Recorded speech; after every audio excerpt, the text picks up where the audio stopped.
Hey everyone, and welcome to another Star Wars Games Update, where we bring you all of the latest and greatest in Star Wars gaming news. Today, we'll be going over the official reveal of Star Wars Hunters, a game that we've been waiting for quite some time to even get an idea of how it will look like and play. And well, looks like we got just that today.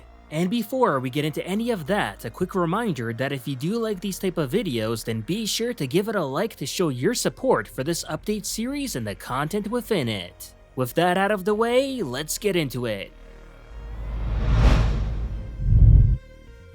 After what seemed like a pretty long wait, Zynga today officially released the cinematic trailer for Star Wars Hunters, a free-to-play arena shooter coming out for the Nintendo Switch as well for the iOS and Android phones.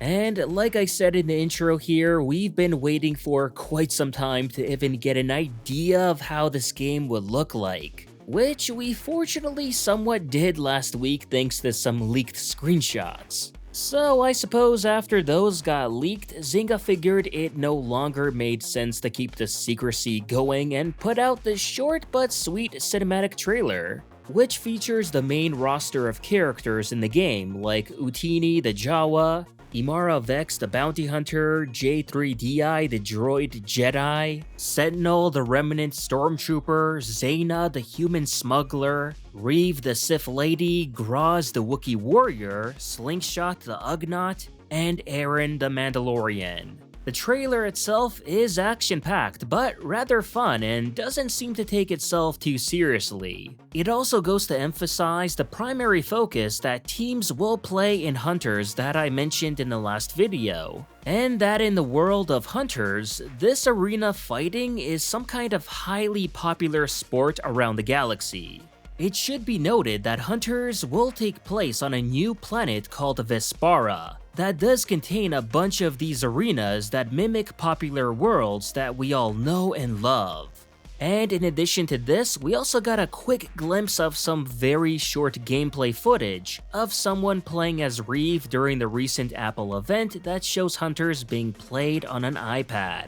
Granted, it's still early days, but unfortunately we still don't have any more strict, longer gameplay footage other than this. But on the very little that we do get here, I'd be lying if I didn't say it looks promising at the very least, and if anything, I'm thinking Hunters may even surprise a lot of people who've been looking down on it since its initial announcement. Because so far, it does look like a decent game and over the bar for what you'd imagine a mobile game to be.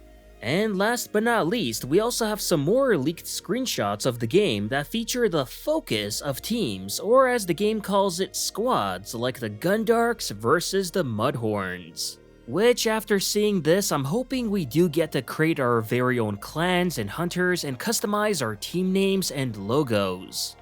Another screenshot that we do have features what seems to be the start of a battle, and that looks to be on Tatooine, and most definitely should be the same level that's featured in the cinematic trailer. Each character as well is depicted in the bottom with their own unique icon, and honestly, if it wasn't for that trailer, then I'd be so confused about that droideka in there, thinking that it would be its own playable character rather than of course Slingshot the Ugnaught simply riding in one. And of course, we also have the game icon for Hunters, which really seems to emphasize, like the cinematic trailer did, that Reeve the Sith Lady is one of the main faces of the game. Will she be one of the most powerful users in the game or not? That's to be decided, but personally, I'm still no doubt going to have to wait until I see some more longer gameplay footage before deciding if Hunters will be worth my time or not.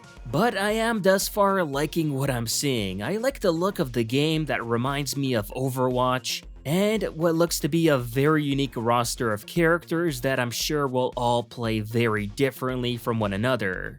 Plus, not only that, but hey, it does look like fun, and I'm all for another fun Star Wars multiplayer crossplay experience.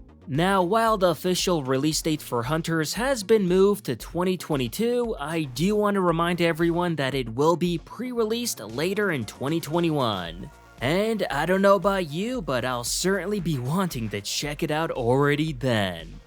And that will do it for this Star Wars Games update. As always, if you enjoyed this video, please like, share it, and subscribe to the channel to not only support it, but to keep up with Star Wars news, gaming, and canon lore released every week. And consider following me on Twitter and Facebook to never miss out on the latest Star Wars content. Thanks for watching, and may the Force be with you.